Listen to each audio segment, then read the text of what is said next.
اور پھر گود میں لے کر حضرت عبداللہ کی قبر پہ گئی ہے، یعنی حضور کے والد کی قبر پہ گئی ہے، حضرت آمنہ انگلی پکڑ کے لے کے گئی ہے رحمت دو عالم صلی اللہ تعالی وسلم کی، اور وہاں قبر پہ روئی ہے عبداللہ، او عبداللہ آکاش تو اپنے بچے کو دیکھ لیتا، 14ویں کا چاند شرماتا ہے تیرے جوان کے مقابلے بھی، عبداللہ تیرے یتیم کا جگمگانا تو دیکھو، اس کی چہرہ تو دیکھو، اس کا خوبصورت دل ڈول تو دیکھو، روئی ہے حضرت آمنہ حضرت عبداللہ کی قبر پہ کھڑی ہو کر۔ حضرت آمنہ کو یہ تو پتہ نہ تھا کہ میں تو باپ کے صدمے کو رو رہی ہوں کہ میرا بیٹا یتیم ہو گیا، 1-2 دن میں ماں بھی چلی جائے گی، 1-2 دن میں ماں بھی چلی جائے گی۔ سیدہ آمنہ رضی اللہ تعالی عنہ وہی مدینے میں بیمار ہوئی، اور اتنی بیمار ہوئی، یوں لکھا علماء نے، سامنے حضور تشریف فرما ہے اور آمنہ دیکھ کے رونے لگی، بیٹا ایک یتیم اور ایک پردیس میں، ایک تو آگے یتیم اور ایک پردیس، اور میں ماں بھی تجھے چھوڑ کے جا رہی ہوں۔ علماء نے لکھا ہے کہ حضور کریم صلی اللہ علیہ وسلم بھی آسمان کی طرف کبھی اپنی امی کی طرف دیکھتے تھے اور کبھی آسمان کی طرف دیکھتے تھے، گویا خدا سے پوچھتے تھے میرے اللہ یہ کیا ہو رہا ہے، باپ تو پہلے نہ تھا، ماں بھی چل رہی ہے۔ سید آمنہ نے بھی جواب دے دیا رضی اللہ تعالیٰ عنہ۔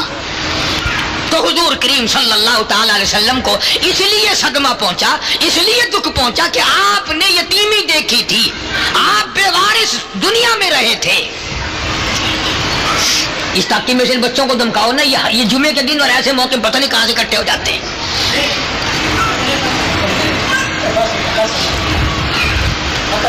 تو میں عرض کر رہا تھا کہ حضور کریم صلی اللہ علیہ وسلم نے اس یتیم بچے کو دیکھا جو دیوار سے کھڑا ہو کے رو رہا تھا۔ آپ نے پوچھا تو کیوں نہیں کھیلتا؟ کہنے لگا جی میری تو خوشی کوئی نہیں۔ بس آپ نے اس بچے کی انگلی پکڑی اور گھر لے گئے، اور وہاں جا کر حضرت عائشہ صدیقہ رضی اللہ تعالی عنہا سے فرمایا تیرا میرا بیٹا کوئی نہیں، اللہ نے بیٹا دے دیا، اسے اپنا بیٹا بنا لے۔ اسے نہلایا دھلایا، کپڑے پہنائے، اور حضور کریم صلی اللہ تعالی علیہ وسلم اپنی رحمت والی انگلی اس کے ہاتھ میں دے کر پھر لے کے چلے، اور انہی بچوں کے پاس سے گزر ہوا جو پہلے کھیل رہے تھے۔ وہ سارے بچے دوڑ کر آئے اور اس بچے سے کہنے لگے اکرے یہ کیا کمائی کر لی، یہ کیا کمائی کر لی؟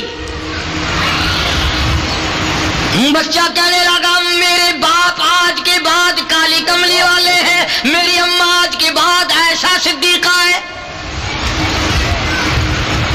میں یتیم تھا، انہوں نے مجھے اپنا بیٹا بنا لیا، میں ان کے گھر میں گیا کھا پی کر آیا ہوں، آج میری سب سے بڑی خوشی ہے، کسی کا ابا بلال ہے، کسی کا ابا فاروق ہے، کسی کا ابا طلحہ ہے، کسی کا ابا سلمان فارسی، کسی کا ابا زبیر ہے، کسی کا ابا عبد الرحمن ابن عوف ہے، کسی کا ابا حضرت سعد ابن وقاص۔ لوگوں آج کے بعد میرا ابا کالی کملی والا ہے۔ ان بچوں کو بھی اتنی قدر تھی کہ وہ سارے بچے رونے لگے اور کہنے لگے کاش آج ہم بھی یتیم ہوتے، کاش آج ہم بھی یتیم ہوتے، آج ہمارے بھی حضور باپ بن جاتے صلی اللہ علیہ وسلم۔ اللہ تعالیٰ جل شانہ کا کروڑ احسان اور شکر ہے کہ اس کی توفیق اور عنایت سے رمضان المبارک کے ہم نے روزے رکھے، تراویاں پڑھی، قرآن پاک کی تلاوت کی، صدقہ زکوٰۃ خیرات کیا۔ اللہ تعالیٰ ہر عبادت کو اپنی مہربانی سے قبول فرمائے اور اس کو اجر عظیم کا ذریعہ بنائے۔ حقیقت یہ ہے کہ رمضان المبارک بھی غمخواری کا مہینہ ہے اور صبر کا مہینہ ہے، اور اللہ کے ذکر کرنے کا مہینہ ہے۔ ویسے بھی ایک آدمی کو مہینہ بھر عادت ڈالنے سے عادت پڑ جاتی ہے، لیکن اس کا یہ مطلب ہرگز نہیں کہ وہ عید کے بعد سب چیزوں کو چھوڑ بیٹھے۔ حدیث پاک میں آتا ہے کہ عمل اللہ کے یہاں وہ مقبول ہے جس میں دوام ہو، جس میں ہمیشگی پائی جاتی ہو۔ کسی نے حضرت مولانا محمد قاسم صاحب نانوتوی رحمۃ اللہ علیہ سے پوچھا کہ حضرت نماز پڑھ کے خالی چلے جاتے ہیں، معلوم نہیں قبول ہوئی کہ نہیں؟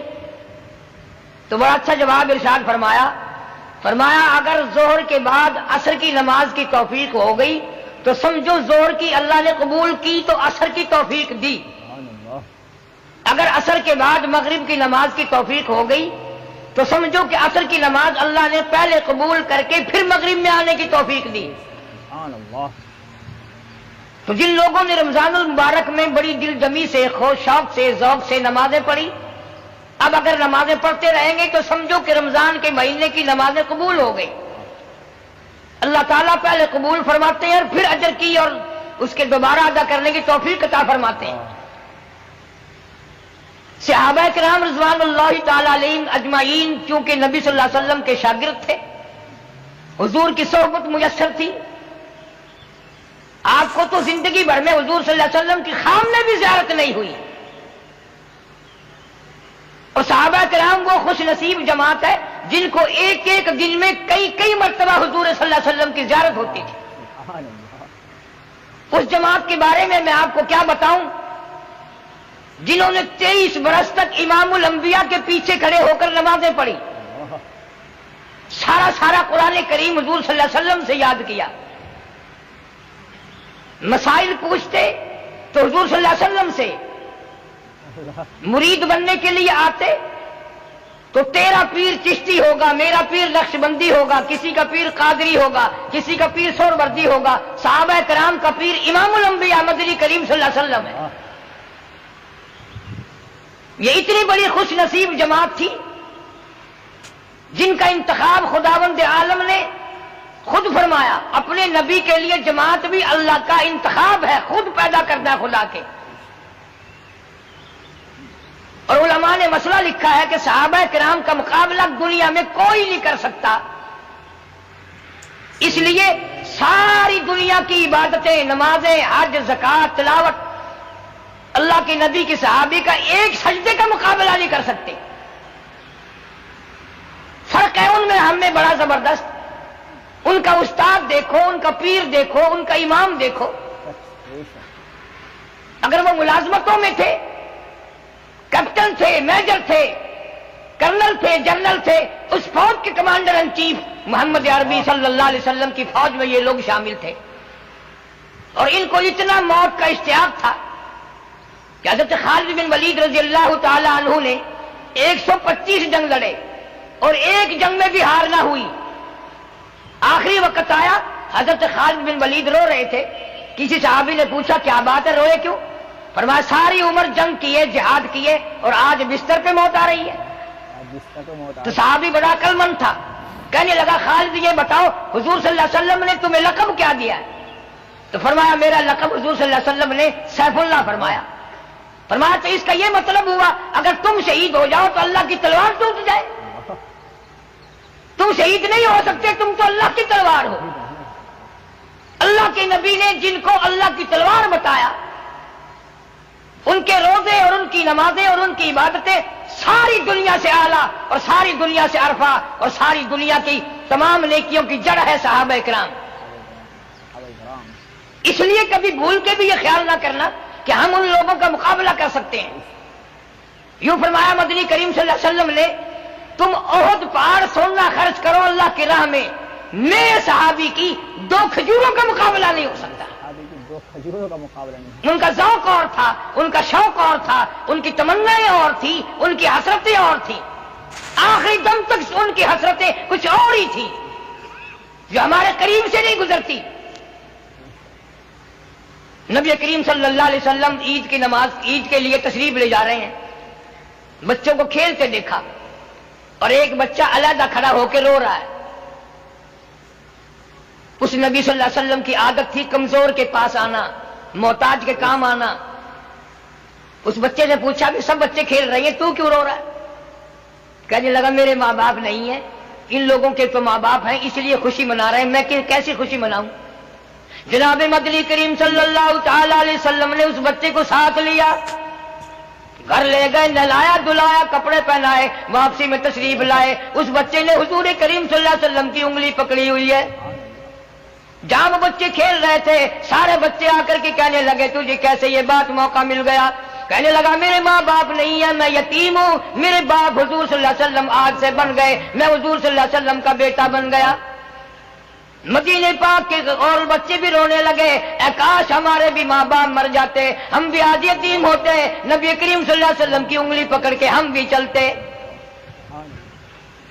کمزوروں کا وارث، بے سہاروں کا سہارا، جناب مدنی کریم صلی اللہ تعالی علیہ وسلم ہر ایک کے کام آئے. ایک دن بیٹھے بٹھائے جلابیب رضی اللہ تعالیٰ عنہ صحابی کو گود میں بٹھا لیا اور پیار کر کے فرمایا جلابیب تمہاری شادی ہوئی کہ نہیں؟ عرض کیا یا رسول اللہ میرا گھر نہیں، در نہیں، زر نہیں، پر نہیں، جھوپڑا بھی کوئی نہیں، میری شادی کون کرے؟ فرمایا جاؤ فلاں صحابی کے پاس لڑکی ہے، میرا جا کر کے پیغام دے دو اسے، تم اپنی شادی کر لو. صحابی نے یہ سن کر پرواز کی، چلا گیا. گھر پہ جا کے دستک دی، گھر والا اندر سے نکلا اور کہنے لگا مجھے حضور صلی اللہ علیہ وسلم نے بھیجا ہے اور پیغام دینے آیا ہوں تمہاری لڑکی سے میری شادی کر دو. اس نے کہا تو غریب ہے، نادار ہے، مفلس ہے، میری حسینہ لڑکی ہے، تو ویسے بھی رنگ کا کالا ہے، قد کا بھی چھوٹا ہے، کسی کرم کا بھی نہیں. اس کا باپ کا جواب سن کر کے لڑکی بول اٹھی اور کہنے لگی تو اس کے حسن کو نہ دیکھ، تو اس کی غریبی کو نہ دیکھ، تو اس کی ناداری اور مفلسی کو نہ دیکھ، تو اس کے بھیجنے والے کو دیکھ. تم جواب کیوں دیتے ہو؟ میں تیار ہوں شادی کے لیے. صحابی واپس آیا اور آ کر کے نبی کریم صلی اللہ علیہ وسلم کو حال دیا. فرمایا لڑکی نے ارادہ ظاہر کر دیا میری شادی ہونے کو ہے. یا نبی اللہ میرے پلے پائی پیسہ تو کوئی نہیں، دمڑا دمڑی ڈھیلا کوئی نہیں. فرمایا جا عثمان غنی سے 300 درہم قرض لے لے، تیرا قرض میں محمد رسول اللہ ادا کروں گا. عثمان ذی النورین رضی اللہ تعالیٰ عنہ سے 300 درہم قرض لے لیے، شادی کی تیاری کر رہا ہے، جھوپڑے کا سامان خرید رہا ہے، برتن لے رہا، میری بھی جوک بسے گی، میرا بھی گھر آباد ہوگا، میں بھی بال بچے دار بنوں گا. شادی کا انتظام کرتے کرتے کانوں میں آواز آئی انفروا فی سبیل اللہ، انفروا فی سبیل اللہ تؤمنون باللہ ورسولہ وتجاہدون فی سبیل اللہ باموالکم وانفسکم ذالکم خیر لکم ان کنتم تعلمون.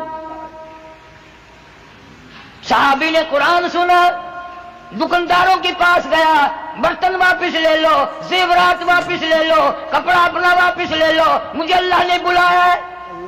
اسلام نے کفر نے اسلام کو للکارا ہے. میں کلمہ بلند کرنے کے لیے، قرآن کا جھنڈا اونچا کرنے کے لیے میں شادی نہیں کرنا چاہتا. یہ بھی نہ سوچا حضور صلی اللہ علیہ وسلم سے جا کے پوچھ لوں، بڑی مشکل سے شادی کا پروگرام بنا ہے، آپ ہی نے بنایا ہے، اب میرے لیے کیا حکم ہے؟ جہاد میں جاؤں یا میں اپنی شادی کا انتظام مکمل کر کے شادی کروں؟ ان کے پاس اتنی مہلت کہاں تھی کہ یوں سوچے. منتیں کی دکانداروں کی، اپنے برتن واپس لے لو، اپنا کپڑا واپس لے لو، اپنا سارا سامان واپس لے لو، مجھے قرآن نے بلایا، مجھے اسلام نے بلایا. کفر نے اسلام کو للکارا ہے. مجاہدین کے ساتھ ساتھ ہو کر کے چلا گیا. فرمایا فجرحت جرحا شدیدا، اگلی سب میں کھڑا ہو کے جنگ کیا. اتنے زخم آئے، شناخت نہیں ہوتی، پہچانا نہیں جاتا. بہن نے انگلیوں کے پوروں سے پہچانا، ابھی دم آ رہا تھا. جناب مدنی کریم صلی اللہ علیہ وسلم نے یاد فرمایا میرا جلائی بھی شادی میں لگا ہوگا، مصروف ہوگا. کسی نے بتایا نہیں، اگلے سب میں کھڑا ہو کے جہاد کیا، اللہ کی راہ میں جنگ کیا ہے اور زخمی ہے، دم نکلنے کو ہے. فرمایا جلدی کرو، زخمی حالت میں میرے پاس لے آؤ. جناب مدنی کریم صلی اللہ علیہ وسلم نے اپنی رحمت والی گود میں سر رکھ لیا،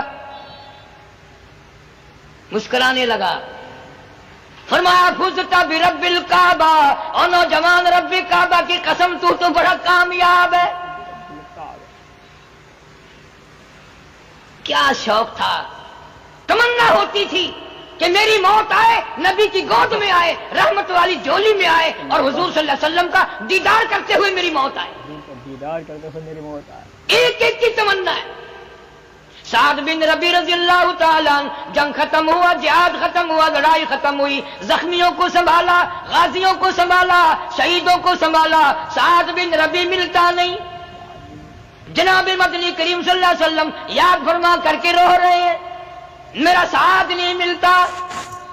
کسی کو بیٹی یاد کر کے روے گی، کسی کو بہن یاد کر کے روے گی، کسی کی امی جان روے گی، کسی کی گھر والی روے گی۔ سعد بن ربی، دو جان مقدر تیرے مقدروں پہ قربان کر دوں، تجھے نبی کریم صلی اللہ علیہ وسلم یاد فرما رہے ہیں،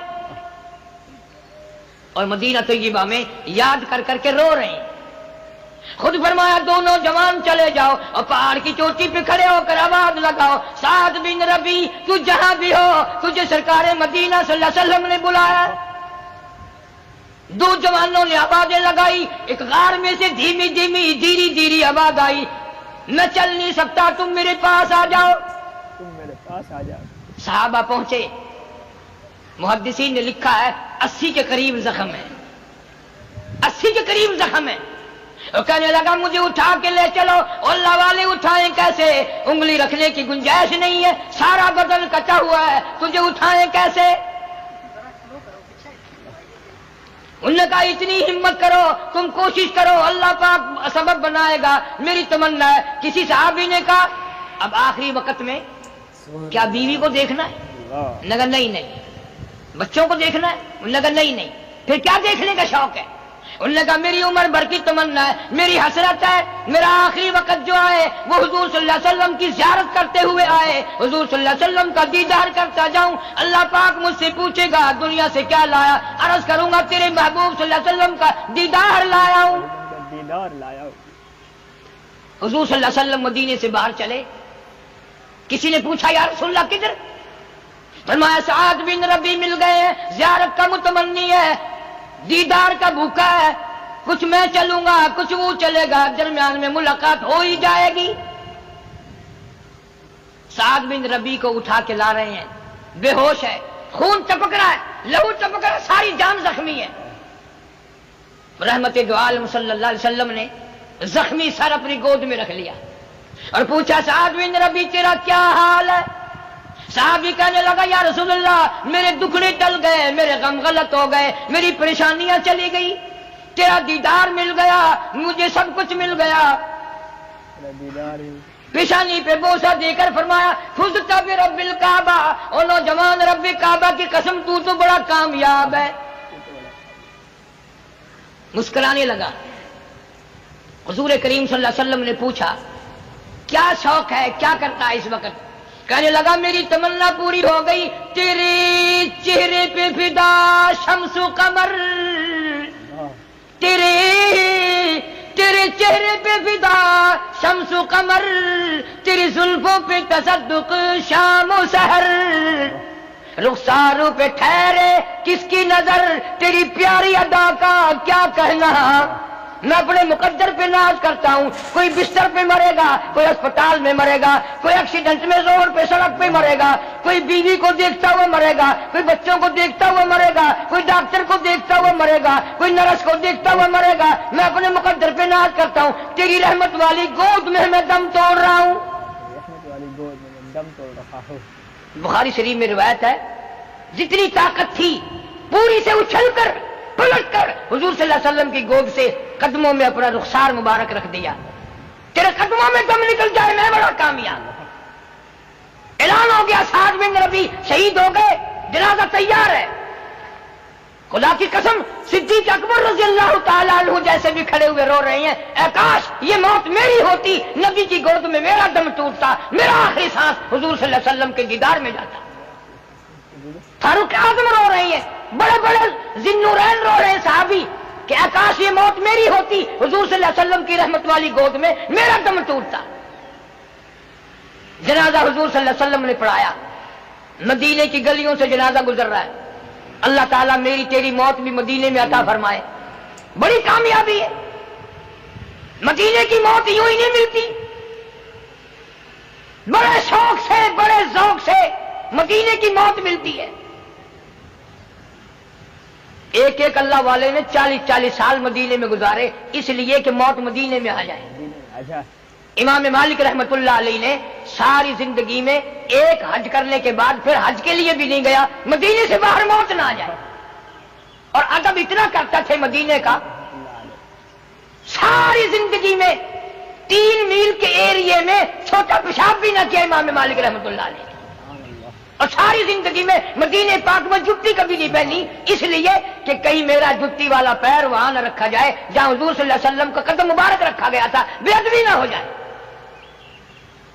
ایسے ایسے اللہ والے لوگ آئیں گے, عاشق لوگ جو ہوتے ہیں وہ ان ساری چیزوں کا خیال کرتے ہیں, اور وہ توحید کا سب سے پہلے خیال کرتے ہیں. توحید کے بغیر تو کچھ بھی نہیں. سارے دین کی مدارت اللہ کی توحید پہ ہے. شرک بھی کرتا رہا, عبادت بھی کرتا رہا, پھر کیا ہوا؟ کچھ بھی نہیں. مدینے کی گلیوں سے جنازہ گزر رہا ہے. حضرت ابو ہریرہ رضی اللہ تعالیٰ عنہ فرماتے ہیں کہ میں تو ہر وقت حضور صلی اللہ علیہ وسلم کی اداؤں کو دیکھتا تھا, تو آپ ایڑیاں اٹھا اٹھا کر پنجوں کے بل چل رہے ہیں جنازے کے ساتھ ساتھ. سبحان اللہ, وہ کتنا مبارک جنازہ ہوگا جو حضور صلی اللہ علیہ وسلم نے پڑھایا, اور جنازے کے ساتھ میں حضور صلی اللہ علیہ وسلم تشریف لے جا رہے ہیں. ابو ہریرہ نے عرض کیا یا رسول اللہ, کانٹے نہیں, روڑا نہیں, پتھر نہیں, آپ یوں تنگی سے چل رہے ہیں, کیا بات ہے؟ فرمایا انی ارا ما لا ترا. ابو ہریرہ جو میں دیکھوں تم نہیں دیکھ سکتے. اس اللہ والے نے جہاد میں آ کر کے جان دے دی, 80 کے قریب زخم کھائے, میری رحمت والی گود میں دم توڑا, جنازہ میں نے پڑھایا. اس وقت جنازے پہ اتنا رش ہے فرشتوں کا کہ جنازے کے چاروں طرف اتنا نوری فرشتہ جنازہ پڑھنے کے لیے آیا ہوا ہے, پورا قدم رکھنے کی گنجائش نہیں ہے. پورا قدم رکھنے کی گنجائش نہیں ہے, چاروں طرف اتنا فرشتوں کا جم گٹھا ہے. اور آپ اور میں یہ سوچتے ہیں چلو بھائی اتنے فرشتے نہیں تو 100-200 فرشتے تو آ جائیں, مگر کیسے آئیں؟ وہ عبادت کیسے کریں گے جو صحابہ کرام نے کی؟ ان میں جو اخلاص تھا جان دینے تک کا, وہ ہم میں کیسے ہو سکتا ہے؟ غریب پروری ہم سے نہیں ہو سکتی, ہم کمزور کی ہمدردی ہم سے نہیں ہو سکتی, ماں باپ کی خدمت نہیں ہو سکتی, اور کیا عبادت کریں گے؟ جناب مدنی کریم صلی اللہ علیہ وسلم جنازے کے ساتھ ساتھ تشریف لے گئے. جنت البقیع میں جنازہ پہنچا, یوں فرمایا میت کو قبر میں رکھ کر تم چلے آؤ, قبلہ رخ میں اپنے ہاتھوں سے موڑوں گا. سبحان اللہ, اس کی قبر میں حضور صلی اللہ علیہ وسلم تشریف لائے اور قبلہ رخ اپنے ہاتھوں سے موڑا. جب قبر سے باہر تشریف لائے تو مسکراتے ہوئے کسی صحابی نے پوچھ لیا یا رسول اللہ, آپ تو فرماتے ہیں قبر بڑی وحشتناک جگہ ہے, بڑی خوفناک جگہ ہے, اور آپ ہنستے ہوئے تشریف لائے. فرمایا میں کیا کروں, سعد بن ربی جس وقت قبر میں رکھا اور میں نے قبلہ رخ منہ موڑا تو وہ خود ہنس رہا تھا. یا رسول اللہ قبر میں ہنس رہا تھا؟ فرمایا ہاں, جنت کے حور و غلمان نے کھڑکی کھولی اور تمام کے تمام نے اس کو مبارکباد دی. جنت کی ہوائیں اور خوشبوئیں اور حور و غلمان کا جمگٹا دیکھ کر وہ ہنسنے لگا, میں سعد کو دیکھ کے ہنسنے لگا, وہ ان کو دیکھ کے ہنسنے لگا. تو دوستوں اور بزرگوں, گزشتہ عید میں کتنے بھائی ہمارے ساتھ عید کی نماز میں شامل تھے, خوشیوں میں شامل تھے, کتنی بہنیں بیٹیاں شامل تھیں, لیکن مختلف بہانوں سے بوسینیا میں, ہندوستان میں, کشمیر میں ہزاروں نہیں, لاکھوں نہیں, کروڑوں آدمی دنیا سے چلا گیا. آج وہ قبروں میں آہیں بھر رہے ہیں. میری تیری دعاؤں کے منتظر ہیں کہ لوگ روزہ رکھ کر ہماری بخشش مغفرت کے لیے بھی دعا کریں, اپنے لیے بھی دعا کریں.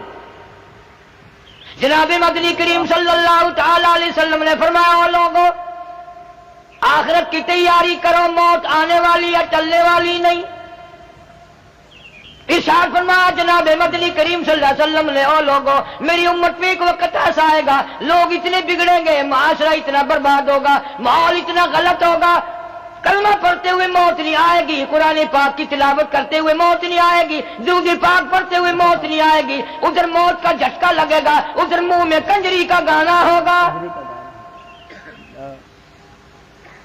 جناب مدنی کریم صلی اللہ تعالی علیہ وسلم نے فرمایا ایسا خطرناک وقت آئے گا, صبح کو آدمی اچھا بھلا مومن مسلمان ہوگا, شام کو موت آئی تو جنازہ کافر کا اٹھ رہا ہوگا. جناب مدنی کریم صلی اللہ علیہ وسلم نے ارشاد فرمایا وقت ایسا آئے گا ہر کمرے سے، ہر بلڈنگ سے، ہر کوٹھی سے، ہر بنگلے سے چاروں طرف سے کنجری کی آواز آنے لگے گی۔ بالکل ایسے ہی ہو رہا ہے۔ اس لیے قرآن کریم للکارتا ہے، کہتا ہے وَكَمْ أَهْلَكْنَا قَبْلَهُمْ مِنَ الْقُرُونِ وَكَمْ أَهْلَكْنَا قَبْلَهُمْ مِنَ الْقُرُونِ۔ لوگوں زیادہ حرکت نہ کرو، زیادہ کرنا دکھاؤ۔ میں اپنی بے نیازیوں پہ اگر آ گیا پھر خاندان کی بات نہیں، قبیلوں کی بات نہیں، میں تو ملکوں کے نام و نشان مٹا دیا کرتا ہوں۔ نام و نشان مٹا دیا کرتا۔ فَأَخَذَتْكُمُ الصَّاعِقَةُ وَأَنْتُمْ تَنْظُرُونَ۔ جبریل امین نے چیخ ماری، قوم کے جگر پھٹ گئے۔ چیخ ماری۔ اللہ۔ فرمایا پہلے یہی فکر کرو کہ نہ جانے کس حال میں موت آئے گی۔ کئی اللہ والے ایسے ہیں کہ نماز میں سجدہ کرتے ہوئے موت آ جاتی ہے۔ میرے علم میں ہیں کئی بزرگ جن کی قرآن پڑھتے پڑھتے موت آ گئی، دوسری پڑھتے ہوئے موت آ جاتی ہے، وضو کرتے ہوئے موت آ جاتی ہے، اللہ کے دربار میں سجدہ کرتے ہوئے موت آ جاتی ہے۔ تو ہم اپنے آخری وقت کو، عید ہو، شبرات ہو، کوئی بھی خوشی کا موقع ہو، موت بلانے والی چیز نہیں ہے، وہ آئے گی اور آ کے رہے گی۔ اب فکر یہ کرنا ہے کہ نہ جانے کس حال میں آئے گی۔ قرآن کہتا کلا اذا بلغت التراقی وقیل من راق وظن انه الفراق والتفت الساق بالساق الى ربك يومئذ المساق۔ قرآن کہتا 360 رگیں ٹوٹیں گی، اعضاء چھوٹیں گے۔ میرے پیارے دوستو، یہ تھا بڑا خوبصورت بیان حضرت مولانا قاری حنیف صاحب ملتانی رحمۃ اللہ علیہ کا۔ دوستو اس بیان میں حضرت قاری صاحب رحمۃ اللہ علیہ نے صدقہ فطر کے بارے میں بھی بتایا، اور حضور صلی اللہ علیہ وسلم ایک مرتبہ عید کی نماز کے لیے تشریف لے جا رہے تو بچوں کو کھیلتے ہوئے دیکھا۔ ان بچوں میں ایک بچہ بیچارہ دیوار سے لپٹ کر رو رہا تھا۔ آپ نے پوچھا کہ تو کیوں نہیں کھیلتا؟ کہنے لگا کہ میرے تو ماں باپ ہی نہیں ہے، میری عید کی خوشی کیا ہے، میں تو یتیم ہوں۔ تو حضور صلی اللہ علیہ وسلم نے اس کا ہاتھ پکڑ کر اپنے گھر لے گئے اور حضرت امی عائشہ رضی اللہ تعالی عنہ سے کہا کہ عائشہ تیری گود بھر گئی، اللہ نے تیری گود بھر دی، اللہ نے یہ بیٹا دیا ہے، اس کو نہلا دھلا، اور پھر عید کی نماز کے لیے آپ اس کو خود ساتھ میں لے گئے۔ تو دوستو دوسرے بچے بھی اس پر رش کرنے لگے کہ اے کاش ہم بھی یتیم ہوتے جو حضور صلی اللہ علیہ وسلم ہمیں اپنا بیٹا بنا لیتے۔ وہیں دوستو اسی بیان میں حضرت قاری صاحب رحمۃ اللہ علیہ نے حضرت سعد ابن ربیع رضی اللہ تعالیٰ عنہ کا واقعہ بیان کیا کہ جب وہ اپنی شادی کے لیے سامان اکٹھا کر رہے تھے تو جہاد فی سبیل اللہ کی کانوں میں آواز پڑی، تو پھر اپنا سامان واپس کرنے کے بعد میں اللہ کے نام پر شہید ہونے کے لیے جہاد میں شریک ہو جاتے ہیں، اور اللہ کے نام پر پہلی صف میں کھڑے ہو کر شہید ہو جاتے ہیں، 80 کے قریب زخم کھاتے ہیں، تو حضور صلی اللہ علیہ وسلم انہیں اپنی گود میں رکھ کر اس کو دلاسا دیتے ہیں، اور وہ حضور کا دیدار کرتے ہوئے اس دنیا سے رخصت ہو جاتا ہے۔ بڑے بڑے صحابی رش کرتے ہیں، حضرت ابوبکر صدیق رضی اللہ تعالی عنہ، فاروق اعظم رضی اللہ تعالی عنہ، عثمان غنی رضی اللہ تعالی عنہ، اور بڑے بڑے صحابی رش کرتے ہیں کہ اے کاش یہ موت میری ہوتی جو حضور کے قدموں میں آتی۔ تو دوستو بڑا خوبصورت بیان تھا، آپ کو کیسا لگا بیان؟ اگر آپ کو اچھا لگا ہو تو ویڈیو کو لائک کر دیں اور چینل کو سبسکرائب ضرور کیجیے تاکہ قاری محمد حنیف صاحب ملتانی رحمۃ اللہ علیہ کے مزید اور خوبصورت بیان آپ کے سامنے آتے رہیں۔ دوستو ہماری ٹیم کی طرف سے اور ہماری طرف سے آپ کو آنے والی عید الفطر کی بہت دل سے مبارکباد۔ اللہ تعالیٰ آپ کو اور آپ کے